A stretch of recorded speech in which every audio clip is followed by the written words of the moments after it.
Hello everyone, welcome to the channel of KV Teachers Guild. So बच्चों आज हम Neena and the baby sparrows chapter की एक worksheet करेंगे। ये क्लास 3 इंग्लिश यूनिट 2 का सेकंड चैप्टर है। चैप्टर को हम रीड कर चुके हैं।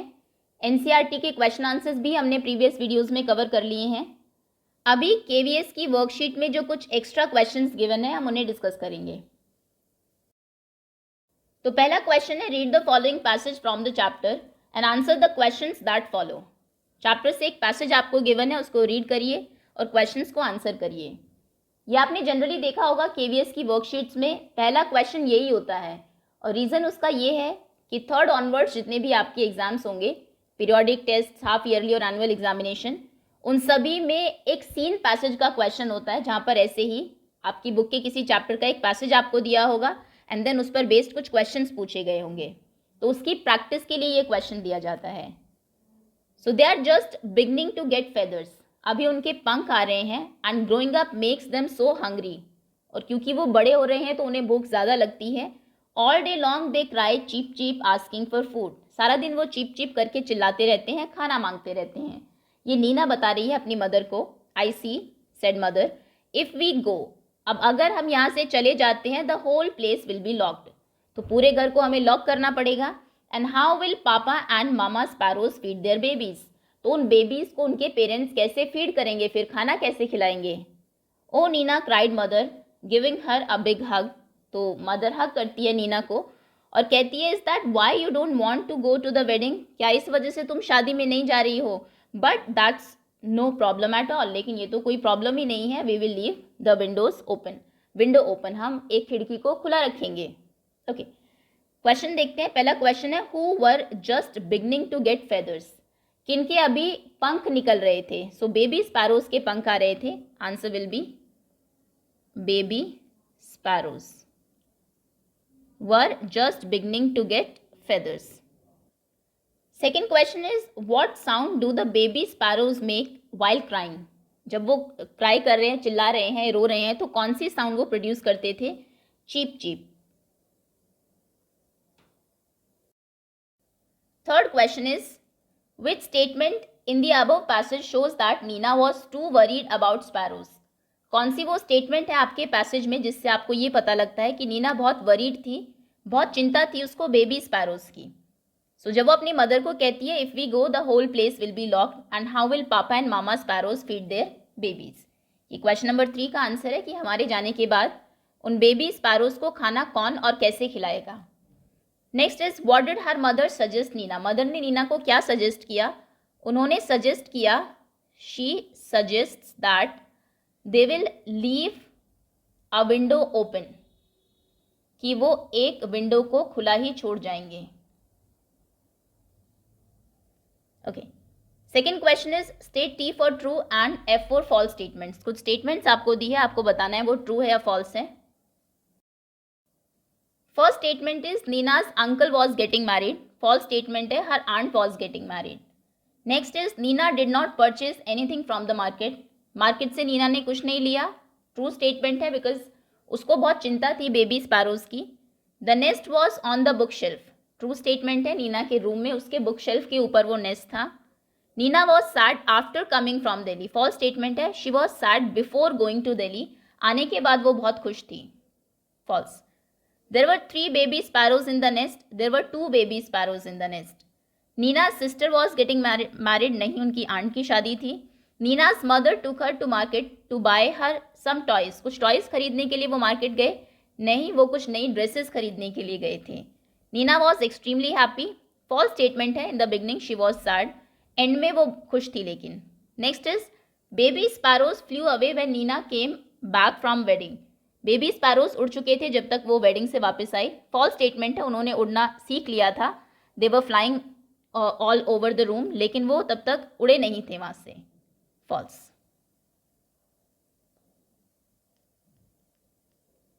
Fill in the blanks choosing the word from the help box, help box से वर्ड चूज करके आपको ब्लैंक्स फिल करने हैं। वर्ड्स हैं room, joy, flying, market, book shelf, plum. There was a great blank in Nina's house, Nina के house में क्या था, there was a great Joy, सब बहुत खुश थे। Nina's mother took her to the blank to buy a new dress खरीदने के लिए उनकी मदर उनको कहाँ लेकर गई?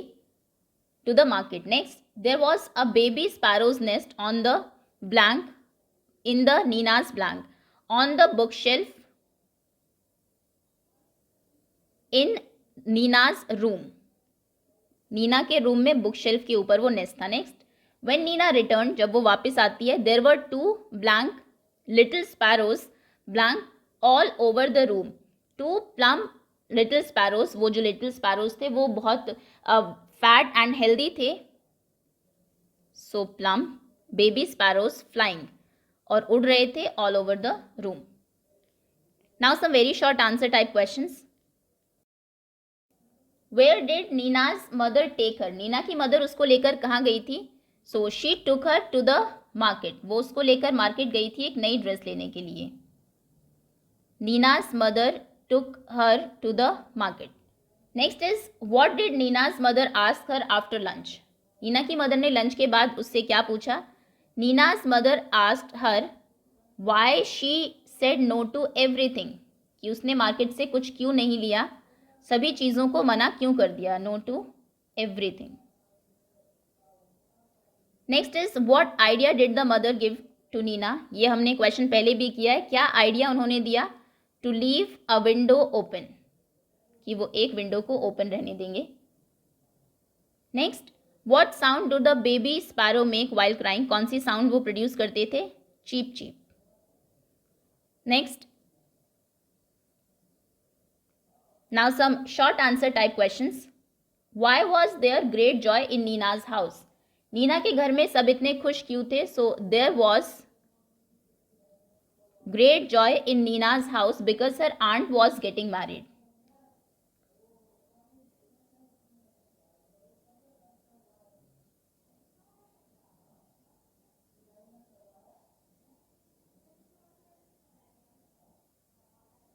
Second question is, where was Nina's family going? Nina की फैमिली कहाँ जा रही थी? So Nina's family was going to Delhi.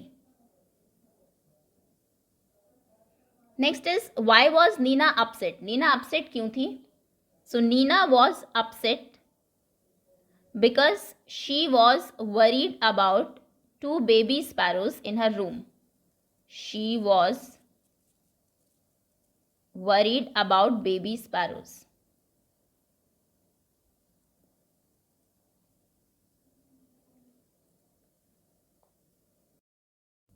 What was the reason due to which Nina didn't want to go to the wedding?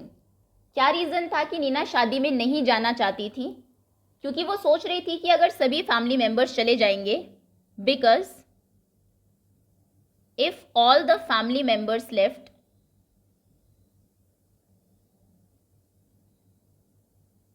And lock the house, और घर को lock कर देंगे, तो फिर बेबी स्पैरोज को फीड कौन करेगा? Then who will feed the baby sparrows? क्योंकि मामा स्पैरो और जो पापा स्पैरो हैं उनके, वो तो अंदर नहीं आ पाएंगे, तो इस चीज़ से वो उसको चिंता थी इस बात की, इसीलिए वो शादी में नहीं जाना चाहती थी. Next is, what did Nina find on coming back from the wedding?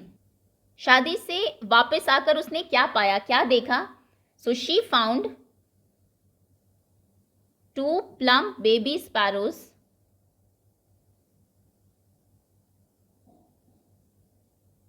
flying all over her room.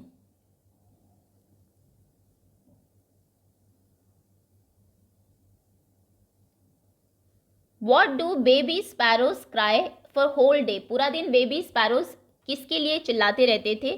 So they cry for food, खाने के लिए. ओके, सो ये थे आपके टेक्स्ट बेस्ड क्वेश्चंस. अभी कुछ लैंग्वेज बेस्ड क्वेश्चंस हैं.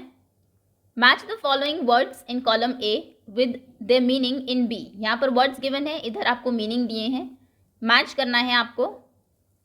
First word is except. Except यानी कि अपार्ट फ्रॉम दिस, इसके अलावा. बॉदर करना, कोई चीज़ आपको परेशान कर रही है, ट्रबल. प्रॉब्लम, इशू और difficulty. Idea, suggestion. Plum, fat और chubby. Make sentences from the following words. इन वर्ड्स को यूज करके आपको सेंटेंसेस बनाने हैं। स्पेस बहुत कम दिया है तो हम डिस्कस कर लेते हैं। First word is thrill. Thrill यानी कि एक्साइटेड, बहुत खुश हो जाना। So Nina was thrilled on seeing the baby sparrows.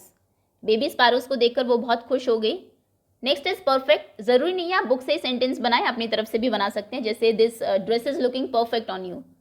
Lovely, it was a lovely morning और इवनिंग। ईदर, ये वर्ड आपने सुना होगा, कोविड के टाइम पर आपकी टीचर जनरली आपको बोलती थी जब आप एनओसी देते थे, that either parent can sign the NOC. NOC पर कोई भी पेरेंट, मदर और फादर, साइन कर सकता है। Next is freely. So the birds were flying freely in the sky. Dress, this dress is very long, short, beautiful, loose, tight, कुछ भी लिख सकते हैं। Next is write the plurals of the following words. इन words के plurals लिखने हैं। First is baby, babies, IES। Tier, आंसू, tears. Door, doors. Sparrow, sparrows. Shoe, shoes. Girl, girls. Next is write down the opposite gender of the following words. इन words के opposite genders लिखने हैं। Aunt, uncle, brother, sister, mother, father, nephew, niece, father-in-law, mother-in-law,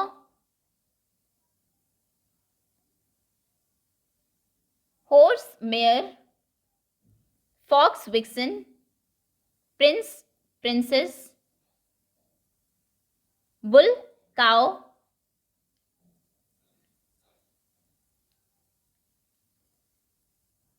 and a peacock, peahen. Okay. Next is use the prefix un or dis to write the antonyms of the following words. In words के opposite लिखने हैं un और dis add करके। encourage, discourage। encourage करना यानी कि किसी को सपोर्ट या फिर कॉन्फिडेंस देना, उसका ऑपोजिट होता है किसी को डिस्करेज करना। Safe, unsafe. Respect, disrespect. Real, unreal. lock, unlock.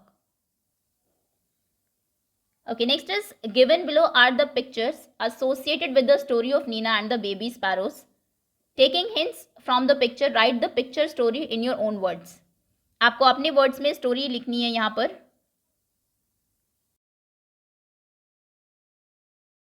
So in the beginning Nina was sad. शुरुआत में नीना बहुत दुखी थी, because there will be no one to feed the baby sparrows if they leave the house.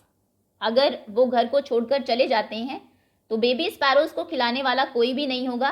That is why she does not want to leave the house. Then her mother suggested to leave a window open. She like this idea and then she became happy. Seventh question is match the adjectives with the correct nouns. Adjectives को correct noun से match करना है। Adjectives है green, blue, new, tall, long, pretty, funny, soft. Nouns है dress, grass, rope, sky, tree, clown, फर और girl. Okay, first is green. अभी green dress भी हो सकती है, ग्रीन ग्रास भी हो सकता है, ग्रीन ट्री। ओके, तो इन तीनों में से किसी के साथ भी इसकी मैचिंग हो सकती है, इसको बाद में देखते हैं। Next is blue. Blue dress भी हो सकती है बट ब्लू स्काई ज़्यादा अप्रोप्रिएट रहेगा। न्यू, न्यू ड्रेस हो सकती है या फिर ड्रेस ही होगी new. Next is tall. Tall tree या फिर गर्ल। चलिए, ट्री और girl. Next is long, rope. Pretty dress, no, pretty girl. Funny, clown. Soft, fur. अब देखते हैं क्या बचा। ग्रास की मैचिंग बचती है यानी कि ड्रेस की हो चुकी है। So green grass and tall tree ये ज़्यादा अप्रोप्रिएट रहेगा, and tall tree. 8th question is write the contractions of the following. इनकी कॉन्ट्रैक्शंस यानी कि शॉर्ट फॉर्म्स लिखनी है। They are, they apostrophe are. Can not, can apostrophe T, can't. Was not, wasn't, was, N apostrophe T. We will, we apostrophe double L. Is not, isn't, is, N apostrophe T. 9th question is put a question mark और a full stop in the boxes. यहाँ पर आपको question mark या फिर full stop लगाना है। Have you finished your homework, क्या तुमने होमवर्क कंप्लीट कर लिया है, ये क्वेश्चन है, सो क्वेश्चन मार्क आएगा। I have a blue pen, मेरे पास ब्लू पेन है, कंप्लीट सेंटेंस है, full stop. Are you coming to school today, school आज तुम स्कूल आओगे, क्वेश्चन है। Will you go out please, question mark. We are friends, full stop. I am going for a picnic, full stop. Do you have a pencil, question है।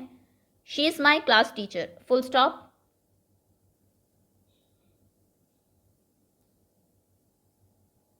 Underline the abstract noun in the following sentences. Abstract nouns में क्या होता है कि आपको किसी physical object के बारे में नहीं, कोई आइडिया या फिर कोई जनरल क्वालिटी का पता लगता है। So Mohan was hurt, Mohan यहाँ पर नाम है, ये एब्स्ट्रैक्ट नाउन नहीं है। Was hurt when he got scolding from his mother, so hurt होना ये एक एब्स्ट्रैक्ट नाउन है। Rita got happiness when she won the gold medal in long jump. Deepak is afraid of darkness. The soldiers are full of courage. The price of the car is very high. So hurt होना, दुखी होना, खुश होना, डरना, courage, हिम्मत या फिर बहुत हाई है, ये कुछ हमारी abstract nouns है। Next is a collective noun is the name of a collection of things or persons. Collective noun किसी लोगों का जो या फिर चीज़ों का ग्रुप होता है, हम उसको बोलते हैं। ब्लैंक्स आपको फिल करने हैं सही करेक्टिव नाउन, कलेक्टिव नाउन से, करेक्ट कलेक्टिव नाउन से। फर्स्ट वर्ड इज क्राउड, भीड़ को क्राउड बोलते हैं जहाँ पर बहुत सारे लोग इकट्ठा हो। फ्लीट, बहुत सारे शिप्स या बोट्स जब एक साथ चलते हैं, सेल करते हैं, उसको फ्लीट कहा जाता है। कैटल के ग्रुप को हर्ड बोलते हैं। क्रू, क्रू मेंबर्स हम बोलते हैं जो शिप के ऊपर या एयरक्राफ्ट के ऊपर लोग काम करते हैं। फ्लॉक, बर्ड्स का या फिर शिप का ग्रुप होता है। टीम, प्लेयर्स की एक टीम होती है जो खेलते हैं कोई भी गेम। पैक, वुल्फ्स के ग्रुप को पैक बोलते हैं। आर्मी सोल्जर्स की होती है। स्वॉर्म, बीज का ग्रुप या फिर इंसेक्ट्स के ग्रुप को कहा जाता है। एंड बुके, फ्लावर्स के एक बंच को। So first is a blank of sailors, sailors के ग्रुप को हम क्या कहेंगे, a crew of sailors. Next is a blank of wolfs, a pack of wolfs. Number 2, number 1। Next is a blank of flowers, a bouquet of flowers. A blank of sheep, a flock of sheep. A team of players, army of soldiers, an army of soldiers, this is number 6. A blank of people, a crowd of people, number 7. A blank of bees, a swarm of bees. A blank of ships, a fleet of ships. And a herd of cattle, number 10. Okay, so that's all students, ये थी आपकी second unit second chapter की एक worksheet. Hopefully सभी questions आपको clear होंगे। Thank you so much for watching.